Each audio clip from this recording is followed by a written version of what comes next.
strategic plan aims at developing the communications technologies sector and the sector of digital economy. And these are actually the pillars of our 5-year development plan 2016-2020. And it aims to create around 80,000 job opportunities. It also aims at creating more job opportunities by guaranteeing social integration and removing the digital gap to reduce the disparities between the different segments of the society and guarantee the role of Tunisia in the world economic order. This strategic plan works towards reshaping the development patterns by by allowing 100% linkage to the Tunisian households to the internet by 2020 and guarantee digital exports with a value of 5,000 dinars. Tunisia also in last April adopted the Startup Act, which aims to putting down a catalyzing framework to the startup enterprises, mainly underpinned by innovation principles and the adoption of modern technologies, those enterprises that can bring more added values and more competitiveness at the national and international levels. This is one of the unprecedented laws that is mainly targeting the youth, encouraging them to invest, to build their own enterprises that are of a high technological value. We aspire for having our partners from the partner and the friendly countries. We aspire that to have the regional and international organizations supporting us in enhancing and pushing forward those development efforts. We also look forward to see more pioneering work and efforts by ESCWA in the field of launching studies, providing advisory services, training services in a number of development-related areas. Tunisia hopes that this cooperation is enhanced, diversified, and enriched, especially when it comes to revisiting the social protection systems, public institutions management, putting down development schemes and plans, and integrating SDGs in such plans. Also, we wish to see more cooperation in the field of intra-trade, participatory economy, social justice, and more other social and economic objectives. Your Excellencies, ladies and gentlemen, I would like to reiterate Tunisia's solidarity, the unconditional solidarity with the Palestinian people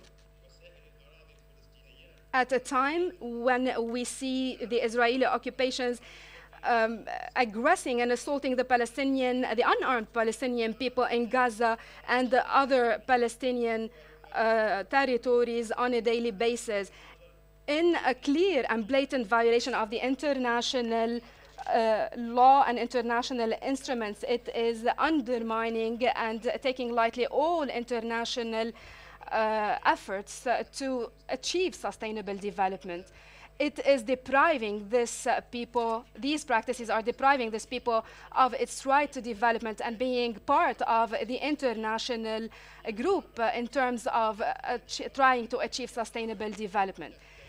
Tunisia is condemning the excessive use of force by Israel against the unarmed Palestinian people, and Tunisia calls upon ESCWA to work more on raising the voice of the Palestinian people before the international platforms and showcase the Israeli violations of the international laws before the international community. Tunisia also reiterates its support to resuming the negotiations, the peace negotiations, based on a specific timeline to end this occupation and to establish an independent Palestinian state state with Jerusalem as its capital, especially by issuing a UN resolution that protects the Palestinian people and puts an end to the Israeli occupation through a permanent, comprehensive and just settlement that bring the Palestinian people their rights and guarantees their right to security and stability in this region. Thank you for your good listening, and may the peace of God be upon you all.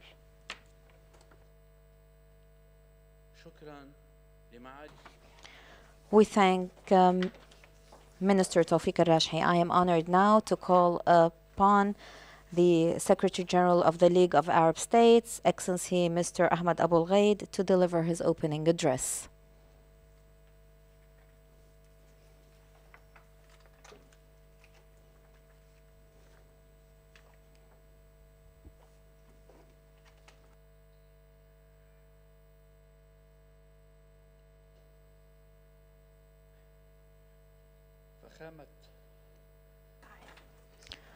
Your Excellency President Michel Aoun, President of the Republic of Lebanon, Minister Tawfiq Rakhi, Minister of Economic Reforms in the Republic of Tunisia, Ambassador Dr. Muhammad Ali Al-Hakim, Under Secretary General and Executive Secretary of the Economic and Social Commission for Western Asia, ESCWA. Dear participants, I am honored to participate in the opening of ESCWA's 30th Ministerial Session. Allow me at the outset to extend my heartfelt thanks to the Ambassador Muhammad Ali Al-Hakim for his kind invitation to participate in the works of this important ministerial meeting. I salute ESCWA for the efforts it is doing in the Arab region in collaboration with the League of Arab States to support the efforts of Arab countries in implementing sustainable development goals in different important fields. I must not forget as well to thank the State of Qatar for chairing the 29th session and to congratulate Tunisia for chairing the current session. The beginning of cooperation between the League of Arab States and ESCWA goes back to the 1970s, when ESCWA was established.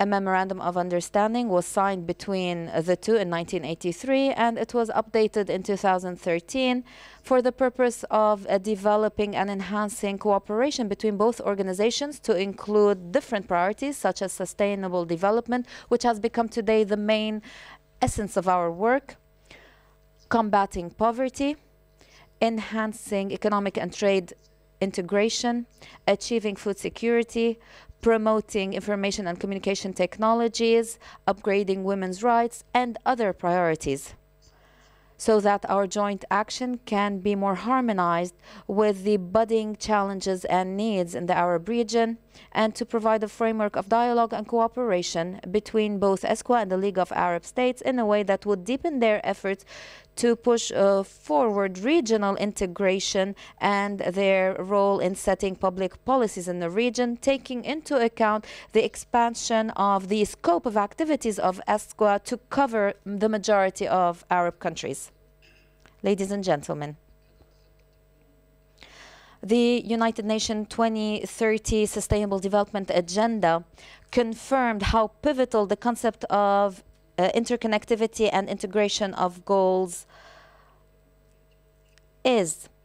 This is why cooperation and coordination between the League of Arab States and ESCWA must be based on this concept, that is, on integration and interconnectivity, in order to avoid duplicity in action and in order to have the required balance which would strengthen and promote collaboration between the two.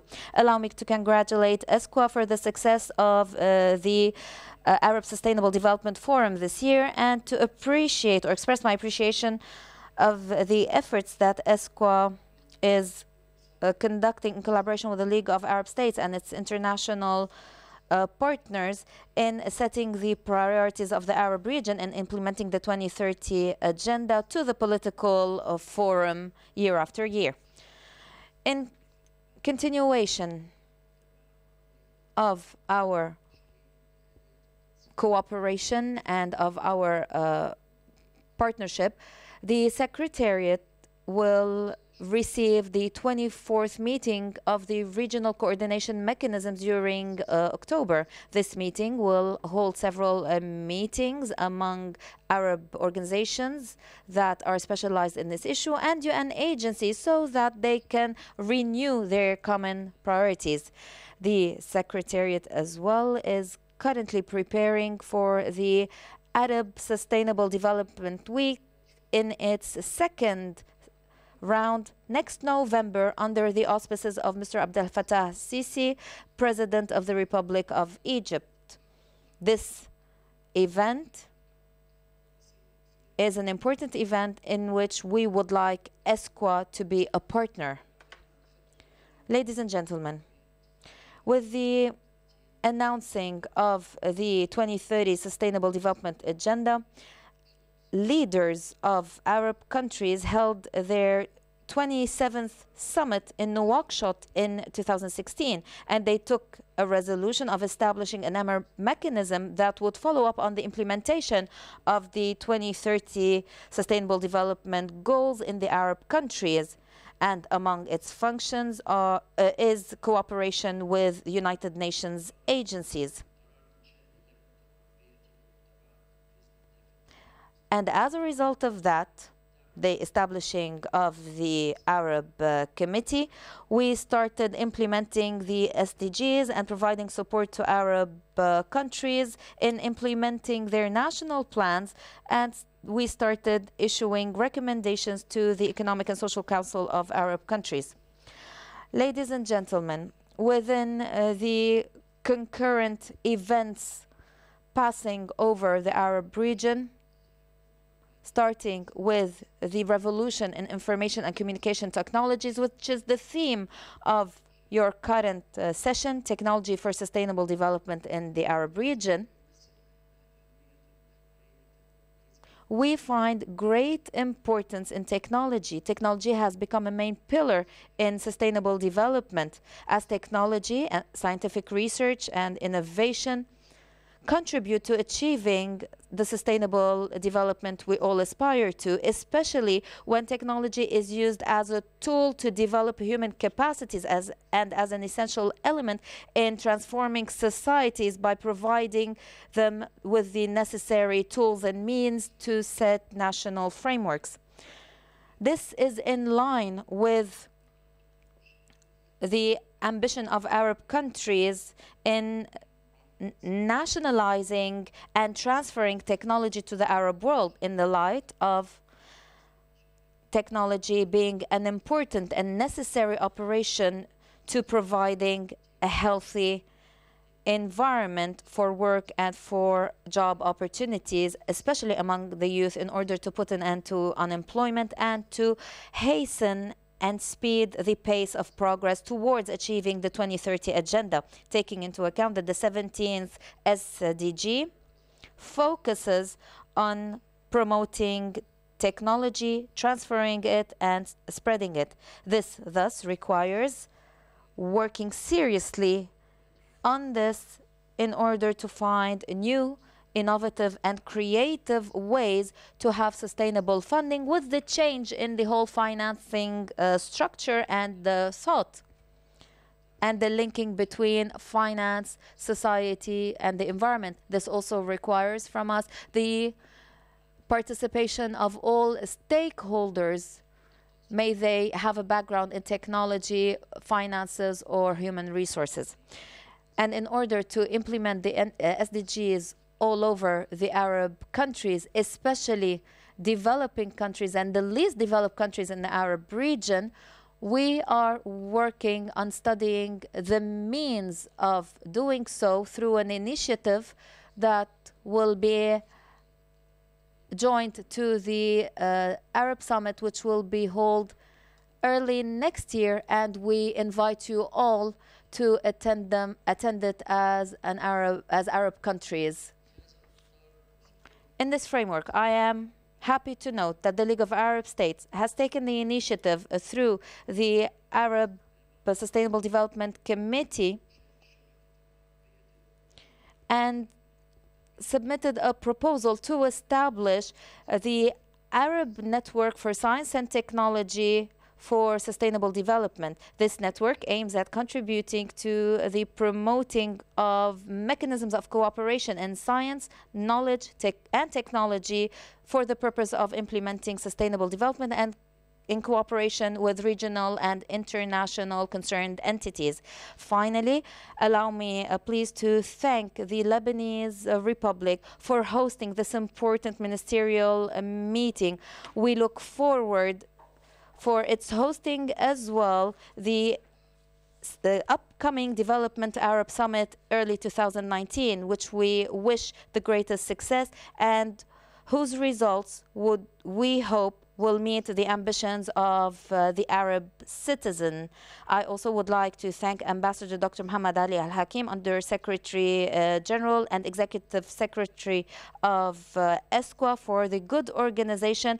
I wish your meeting the best of success. Thank you very much.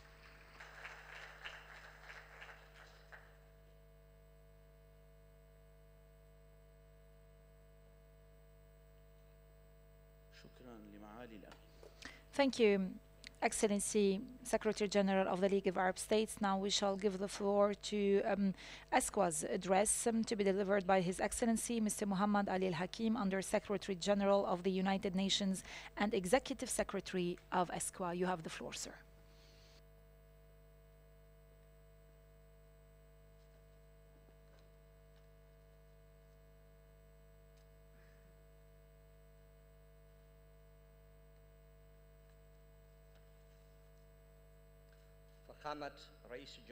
Excellency the President of the Lebanese Republic, General Michel Aoun, Excellency the Secretary General of the League of Arab States, Mr. Ahmed Abul Ghaid, Excellencies, dear experts, academicians, intellectuals, dear colleagues, ladies and gentlemen, esteemed guests. Allow me, on behalf of the United Nations Economic and Social Commission for Western Asia, the ESCWA, to welcome you at the UN House in Beirut at the opening of the 30th Ministerial Session of ESCWA. Allow me, at the outset, to extend my deepest gratitude to His Excellency President Michel Aoun for being the sponsor of this event and for honoring us with his presence in person of the opening ceremony. I would like as well to welcome His Excellency Mr. Ahmed Abul Ghaid, whose presence is an eloquent representation of the deep partnership between the Arab world and the United Nations. And we have been working with the League of Arab States, the main partner of ESCWA, to implement our current and future plans. I would like as well to welcome Their Excellencies the Ministers, the heads of delegations, as well as the representatives of international organizations. I would like as well to thank our partners in development who are present with us, the representatives of thought, civil society organizations, private sector, for answering the call to be part of this conference, which is titled mainly Technology for Sustainable Development in the Arab Region.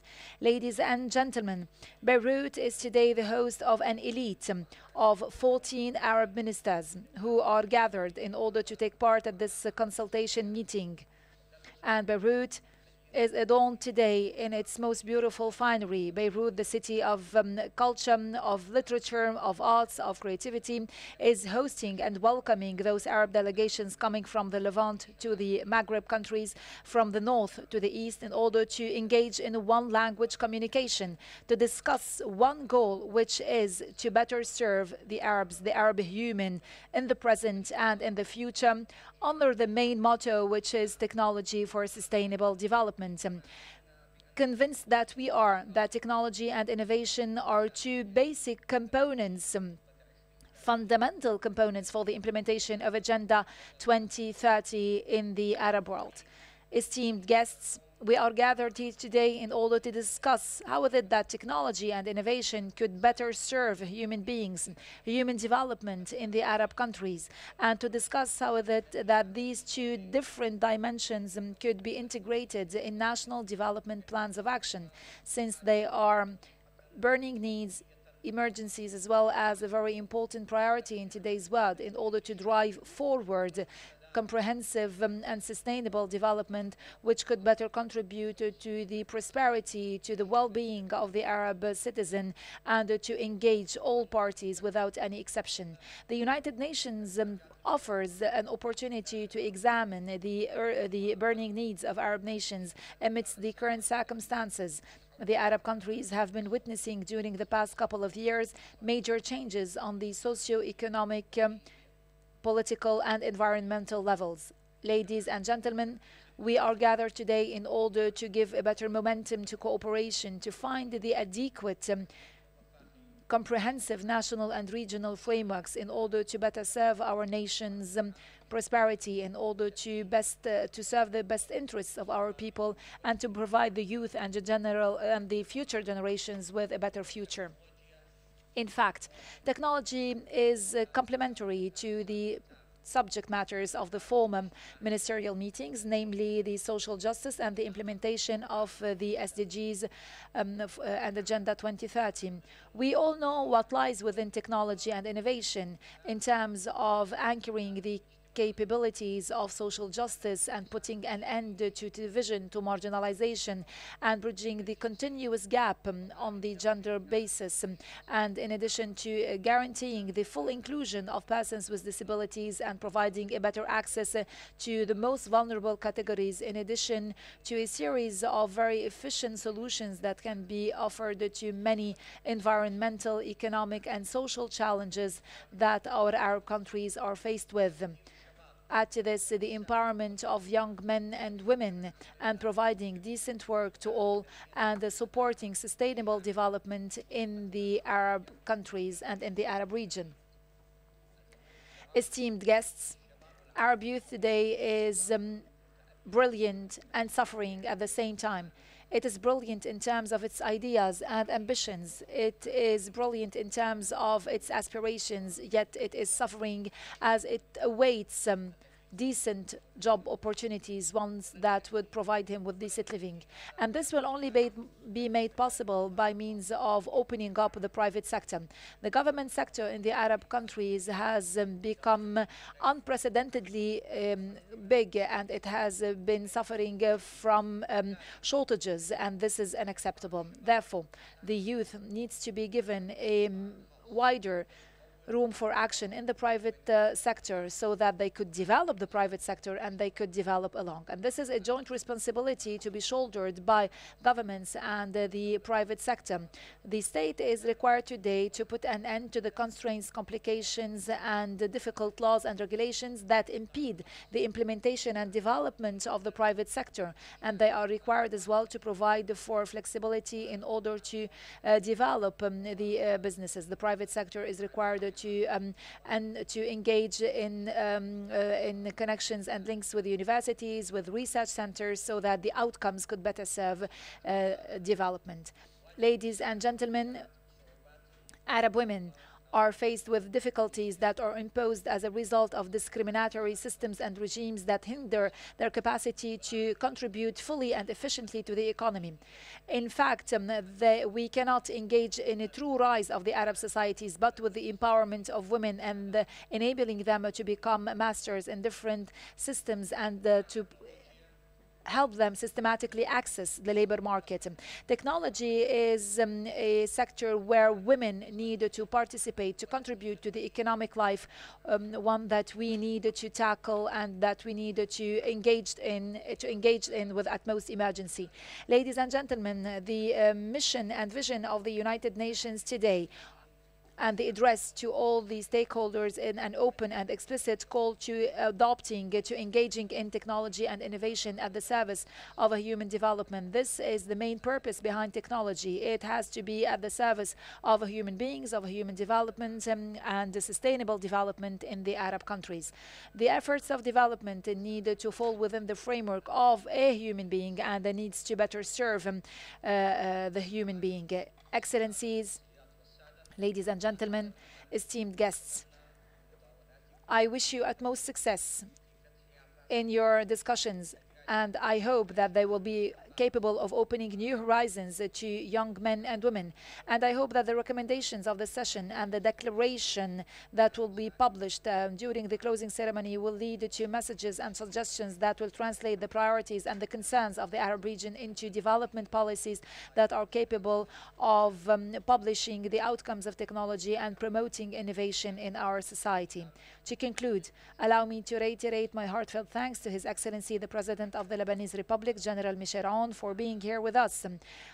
He is, of course, translating truly the interest and the keenness of the Lebanese government to be the host of ESCWA's headquarters in Beirut, especially that it reflects as well the offerings that are given to Lebanon and the Arab world. I would like as well to thank the Secretary General of the League of Arab States, who is here with us today, and I would like to thank him for the very fruitful partnership we have with us. I would like to thank all the stakeholders, and I wish that the results will be up to the expectations of this meeting, of the high-level meeting, and I hope they will all benefit the meeting with their experience and with their knowledge. Thank you very much.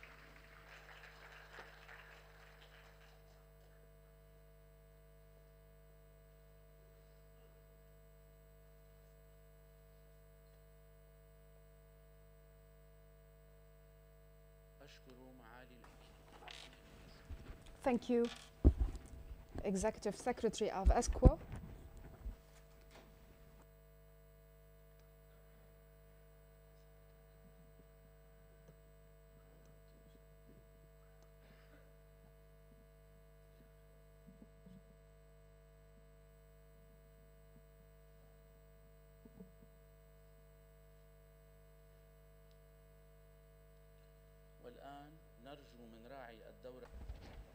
We kindly ask the patron of this 30th session of ESCWA, the President of the Lebanese Republic, General Michel Aoun, to take the floor to give us his address. After that, the Executive Secretary of ESCWA shall present to the President the plaque of the session as a token of appreciation for his patronage. Your Excellency, the Executive Secretary, Your Excellencies, the Ministers and Deputies, esteemed audience, you are most welcome in Lebanon.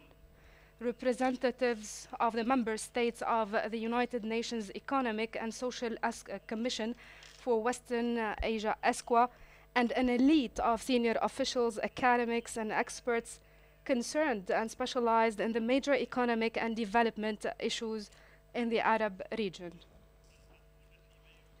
You are gathered here in Beirut within the framework of the 30th Ministerial Session of ESCWA, joining all your expertise to address all the possible pathways towards a sustainable and inclusive development for the Arab world.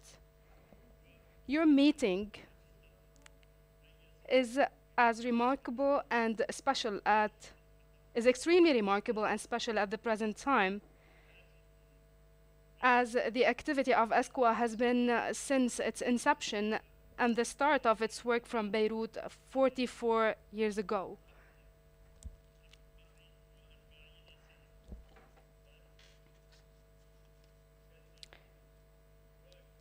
You mobilize your strengths, you harness your potentials, and you use your minds and ideas to improve the standing of humans in Arab societies by fighting hunger and poverty, disseminating education, healthcare, and gender equality, while preserving the rights of the future generations and their share in economic development and sound environmental development and natural resources. In the meantime, the forces of evil unite to tear our Arab countries apart, making them hostages of instability, extremism, and fanaticism, and the prisoners of barbarian wars, forcing a large number of their citizens to choose between death and a life of misery in displacement camps. Ladies and gentlemen, your session is convened this year under the theme Technology for Sustainable Development in the Arab World. There is no doubt that this subject that you've chosen as an axis for the research of your session is vital and pressing. Technology and its role in the course of development in our Arab region could not be disregarded. Technology in our era is not a luxury. It is not an activity independent from development and political life.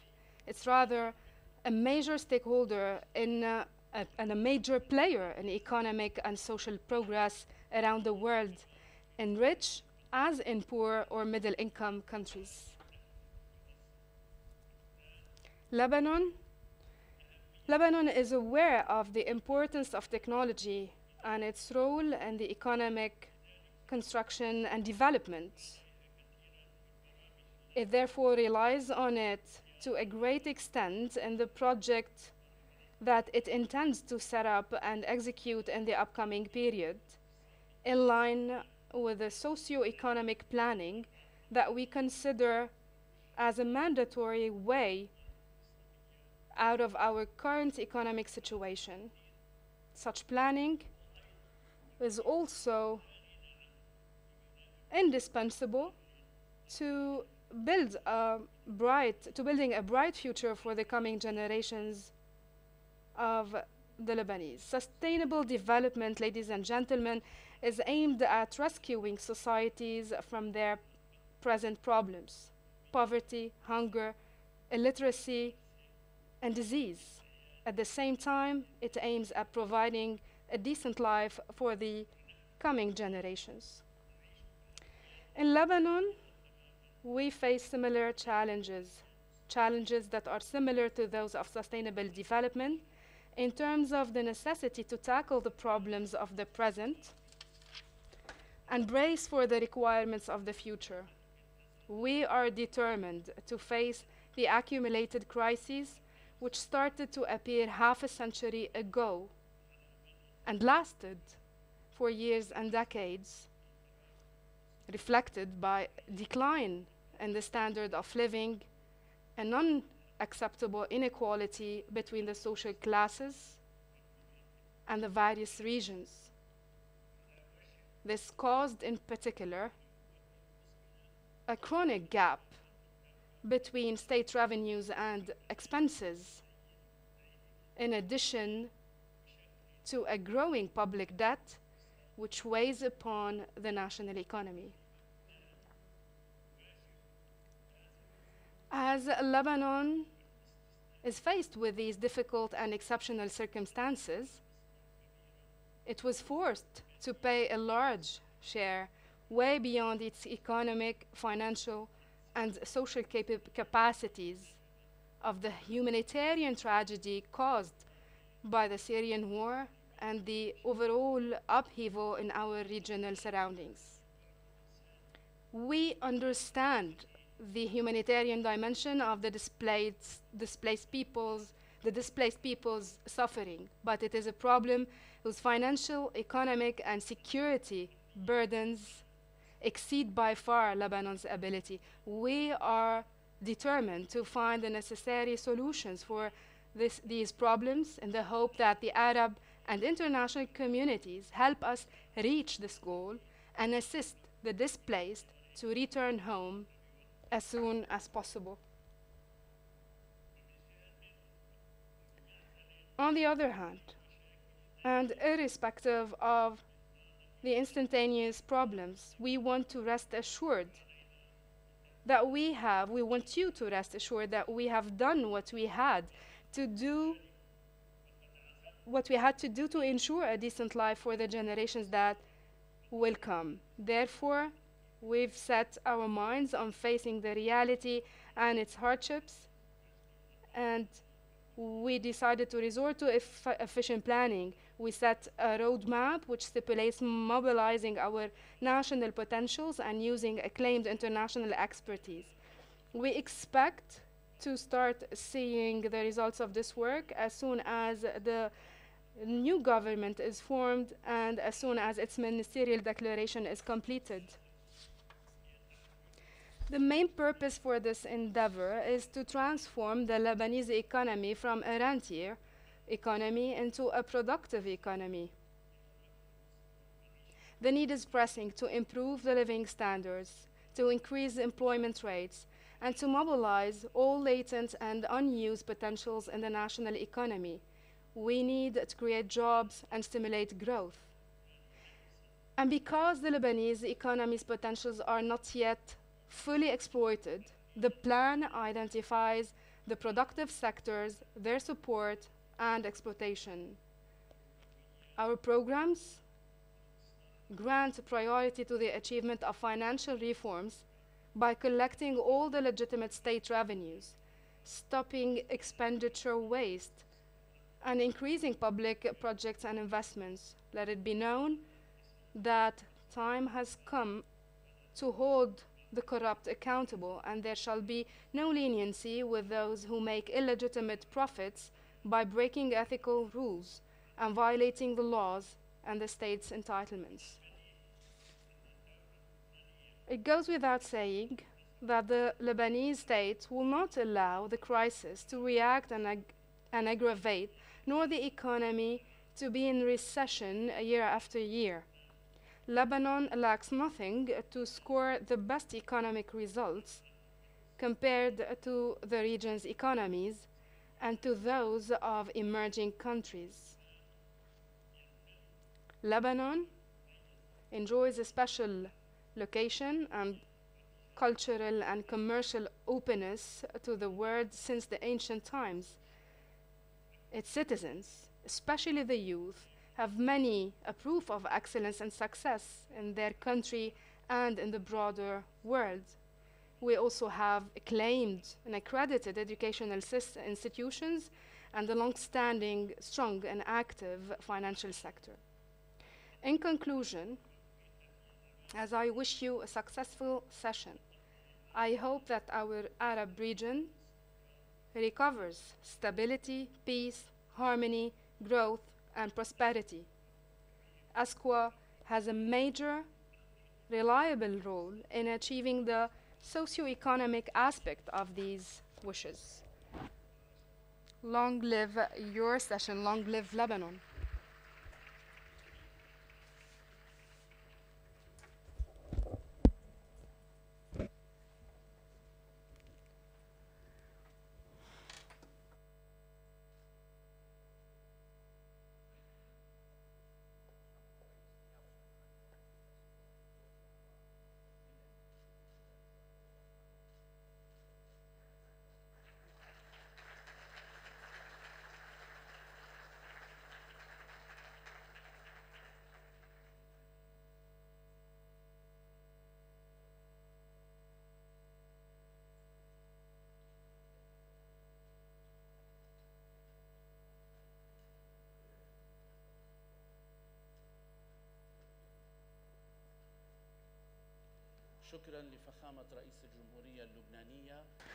We thank the President of the Lebanese Republic. Please stay seated, awaiting for the President to reach the VIP lounge where he will receive the ministers and the ambassadors. Now we will have a break for 30 minutes, after which we will start the first session of our 30th Ministerial meeting.